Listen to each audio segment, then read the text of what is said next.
আজও আপনার ঘরে যে শিরক আপনার মধ্যে নাই, ওই শিরক আপনার মা বোন, আপনার স্ত্রীর মধ্যে রয়েছে। যে কুসংস্কারের মধ্যে আপনি জড়িত না, আপনি ধারণাও করতে পারবেন না যে এমন চিন্তা তারা করে, এমন কথা তারা বলতে পারে।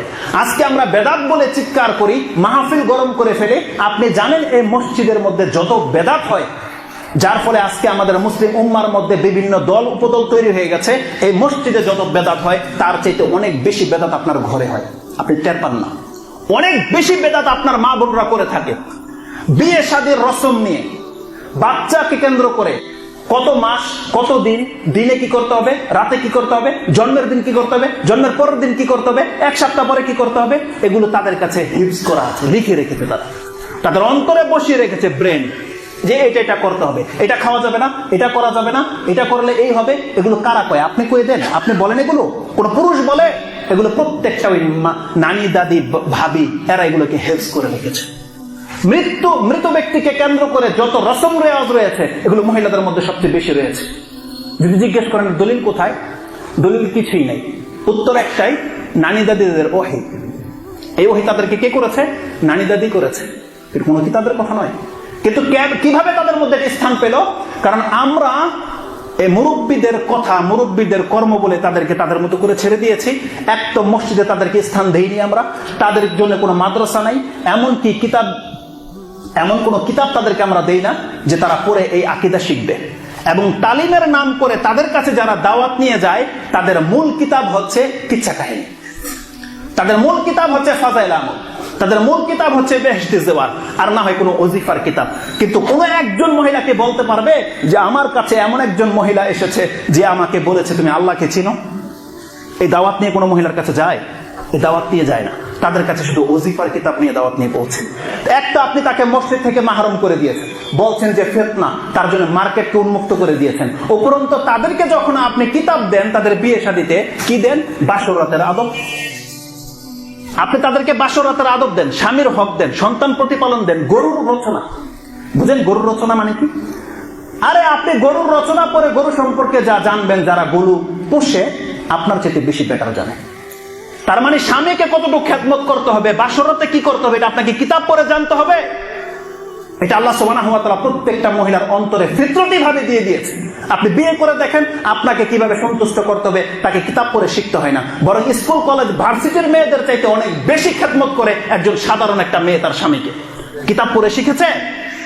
যদি তাকে কিতাব দিতে হয়, আপনি দিবেন আল্লাহ কি চান, কে আল্লাহ, কোথায় থাকে আল্লাহ, কি চান আল্লাহ, আল্লাহর কিসে সন্তুষ্টি আছে, আপনি এই জ্ঞান তাকে আগে দিবেন। কিন্তু তাদেরকে সে কিতাব দেওয়া হয় না। তারাও যখন কোনো কিতাব পড়ে, ওই যে বললাম ওজিফার কিচ্ছা কাহিনী, এগুলো, যার ফলে তারা তার তাওহীদটাকে এইভাবে লোপ পেয়ে গেছে। তাদের মধ্যে শিরকের আস্তানা গেড়ে বসে আছে। না, এটা হতে পারে না। শিরিক বিহীন হচ্ছে ইসলাম।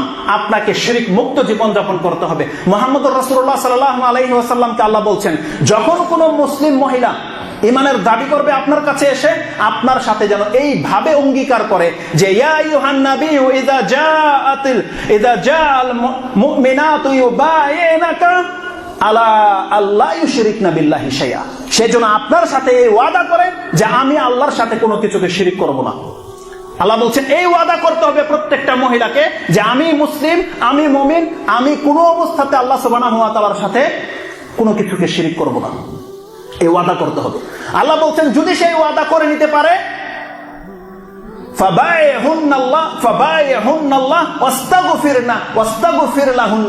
আল্লাহ সুবহানাহু ওয়া তাআলা বলছেন তার বায়াত গ্রহণ করেন এবং আপনি তাদের হয়ে আল্লাহর কাছে ক্ষমা চান। ইন্নাল্লাহা গাফুরুর রাহিম। তার মানে আল্লাহ সুবহানাহু ওয়া তাআলা বলতে চাচ্ছে, কোন মহিলা যদি শুধরে যায় এবং সে যদি বলে আমি আল্লাহর সাথে কোনো কিছুকে শরীক করব না, এই ওয়াদা যেদিন করে নেবে, আল্লাহ বলছেন ওই দিন তার অতীতের সমস্ত গুনাহ আল্লাহ মাফ করে দেবে। কিন্তু এই শিক্ষা কি মহিলাদেরকে দেওয়া হয়? আমাদের দেওয়া হয় না। শিরিক তারা লালন পালন করে, তাদের কাছে শিরিকের ঘাঁটি রয়েছে। কিন্তু আপনি খোঁজ নিয়ে দেখেন, তাদের মুখ থেকে যখন তখন বেরিয়ে যায় ইয়া রাসূলুল্লাহ, যখন তখন বেরিয়ে যায়। যখন তখন তারা ওই তাবিজ, কবজ, টোটকা, এগুলো সব তাদের মধ্যে বেশি রয়েছে।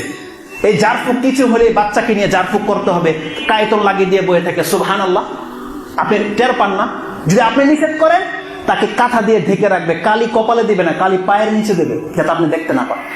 আরে কালি তো তার অন্তরে লেগে গেছে, তার অন্তর থেকে আগে তাবিজ কবজটাকে ছেড়ে ফেলে দিতে হবে, যাতে আপনি বাড়িতে উপস্থিত না থাকলেও তাবিজ আপনার ঘরে ঢুকতে না পারে।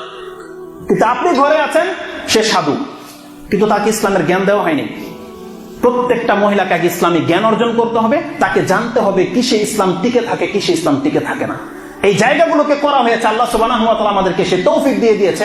আমাদেরকে শুধু দায়িত্ব এতটা, আমাদের মহিলাদেরকে এনে শুধু এই কথাগুলো তাদের কান পর্যন্ত পৌঁছে দিতে হবে, এটা আমাদের দায়িত্ব। যদি এই দায়িত্ব কেউ খেয়ালত করেন, কাল কিয়ামতের মাঠে আপনারা প্রত্যেকটা পুরুষ কিন্তু আল্লাহর জন্য জবাব দিতে হবে। প্রস্তুত হয়ে যান ইনশাআল্লাহ।